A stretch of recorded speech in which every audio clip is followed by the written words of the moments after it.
ఉన్నటువంటి ఇందాక సురేందర్ అన్న మాట్లాడుతూ చెప్పిండు, ఇది ఇంత బ్రహ్మాండంగా ఈ స్థాయిలో జరుగుతుందని మేము కూడా ఊహించలేదు.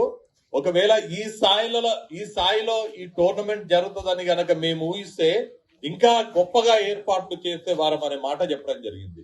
అంటే వారు చెప్పిన దాంట్లో నేను అర్థం చేసుకుంది ఏంటంటే, ఈ యొక్క టోర్నమెంట్ ఈ స్థాయిలో ఇంత బ్రహ్మాండంగా జరిగిందంటే నా ఉద్దేశంలో ఇది నిర్వహించినట్టు అంటే ప్రోత్సహించినటువంటి కాంగ్రెస్ పార్టీది కానీ నిర్వహించినటువంటి ఆర్గనైజర్స్ కన్నా దీంట్లో ఇన్వాల్వ్ అయ్యి క్రీడలని ప్రోత్సహిస్తున్నటువంటి క్రీడా అభిమానులను అభినందనలు తెలియజేయాలి.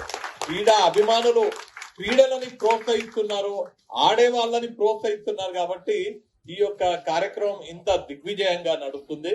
కాబట్టి ఖచ్చితంగా క్రీడలని ప్రేమించేటువంటి మహబూబ్ నగర్ లో మనం ఉన్నాము, క్రీడలని ప్రోత్సహించేటువంటి ప్రజలు ఉండేటువంటి యువకులు ఉండేటువంటి మహబూబ్ నగర్ లో మనం ఉన్నాం. కాబట్టి ఖచ్చితంగా ఇవాళ రాష్ట్ర ప్రభుత్వం క్రీడలని ప్రోత్సహించేటువంటి ప్రభుత్వం, రాష్ట్ర ముఖ్యమంత్రి గారు క్రీడలని ప్రోత్సహించేటువంటి ముఖ్యమంత్రి, మీ శాసనసభ్యులు మీ అందరు కూడా గెలిపించుకున్నటువంటి విద్యావంతుడైనటువంటి శాసనసభ్యులు ఎన్ఎం శ్రీనివాస్ రెడ్డి గారు కూడా క్రీడలని ప్రోత్సహించేటువంటి శాసనసభ్యులు. కాబట్టి ఖచ్చితంగా మా బాధ్యత మహబూబ్ నగర్, ఎప్పుడు సీనన్న చెప్తుంటారు మహబూబ్ నగర్ ని ఒక ఎడ్యుకేషనల్ హబ్ గా మార్చాలని సీనన్న చెప్తుంటారు మీ శాసనసభ్యులు.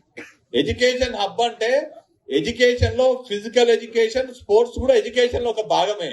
అంటే కేవలం ఎడ్యుకేషన్ హబ్ అంటే ఇది ఒక స్పోర్ట్స్ హబ్ గా కూడా మార్చాలనే ఆలోచన శ్రీనివాస్ రెడ్డి గారికి ఉందనే విషయం మీకు తెలియజేస్తూ, ఖచ్చితంగా మహబూబ్ నగర్ ని ఒక స్పోర్ట్స్ హబ్ గా తీర్చిదిద్దడానికి కావాల్సినటువంటి నిధులు, కావాల్సినటువంటి సదుపాయాలు కల్పించేటువంటి బాధ్యత మాది, మన శాసనసభ్యుల వారిది, మన ఈ తెలంగాణ రాష్ట్రంలో కొనసాగుతున్నటువంటి ప్రజా ప్రభుత్వాన్ని అనే మాట తెలియజేస్తూ